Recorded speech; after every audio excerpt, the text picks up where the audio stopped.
And now, my friends, I give you the true political moment. And here we go.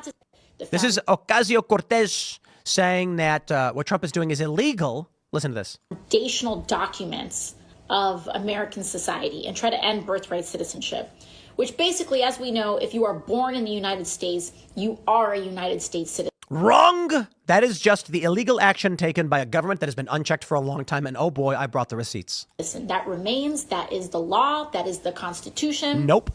And that is liars like her and failed politicians and people of failing moral standards that have allowed this tragedy to take place. And again, I brought the receipts. And he just tried to sign a piece of paper trying to say no. We don't have to listen to him. It's illegal. We don't have to take this seriously. It's a joke. Okay. Actually, as you please, don't take it seriously and ignore it, because we're going to carry on doing our mandate. And I brought the receipts. And that's not to say that what they're trying to do isn't serious. It is serious. But we should not consent in advance.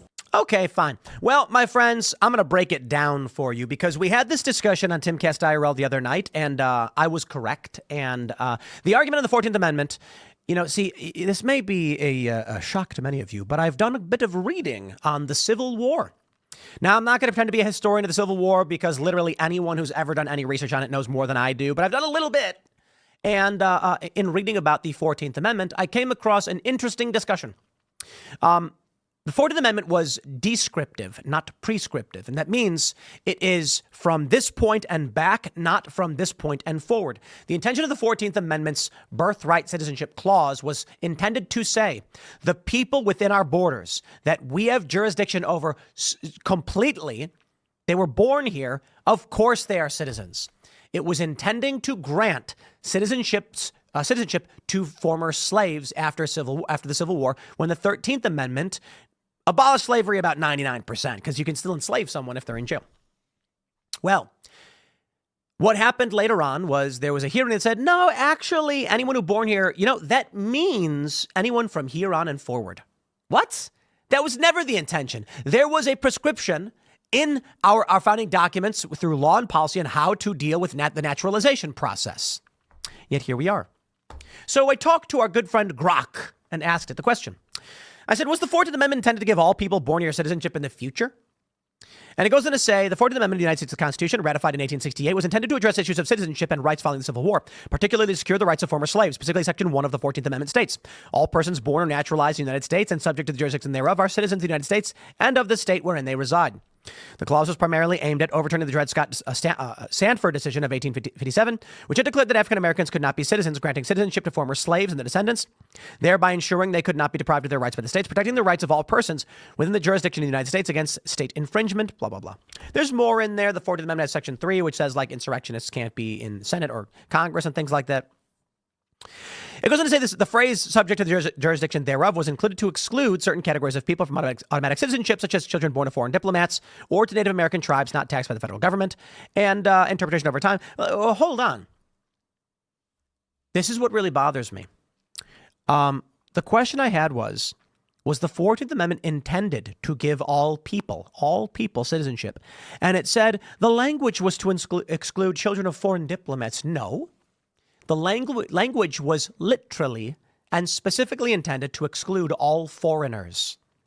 The intention was Native Americans are of their own nation. That's true. The United States said the Native American territories are their own nations. They are not American citizens. They're excluded. Foreigners, period. I brought the receipts. It says, so while the primary intent was to secure citizenship for African Americans post-Civil War, the text and legal interpretations have extended this to mean that all persons born in the U.S., with very limited exceptions, are granted citizenship. Hold on! Shouldn't it be the intent of what the amendment was supposed to do, not how we later decide to read the text? That's right. Later on, some judge was like, yeah, well, he wrote it wrong, so everybody gets citizenship, which is stupid. I wrote, didn't the man who wrote it debate that it is not intended to grant citizenship to foreigners and their children? The debate you're referring to involves Senator Jacob M. Howard, the primary author of Citizenship Clause of the 14th Amendment. During the debates in Congress, Senator Howard clarified his understanding of the term subject to the jurisdiction thereof. Here's a summary of the key points of discussion. They say, In the debates in 1866, when discussing the amendment, Howard explained that subject to the jurisdiction meant not merely subject in some respect or degree, but fully and completely. He cited examples like children born to foreign diplomats who are not subject. You see what Grok is doing here? I am sick of this. Tell me the truth, Grok. Interpretation over time in modern debates, don't care. I said, try again and give me the full quote on the matter. And here's where you break it down. Now imagine someone was satisfied with the response from Grok. Me, actually knowing the quote, said, no, you're going to give me the full quote because you're wrong. Now, it was largely right. It says it was intended to give slaves citizenship. What Howard said on the 14th Amendment specifically, as he had been, I believe he was the one who actually introduced it. Quote, this amendment which I have offered is simply declaratory of what I regard as the law of the land already, that every person born within the limits of the United States and subject to their jurisdiction is by virtue of natural law a citizen of the U.S.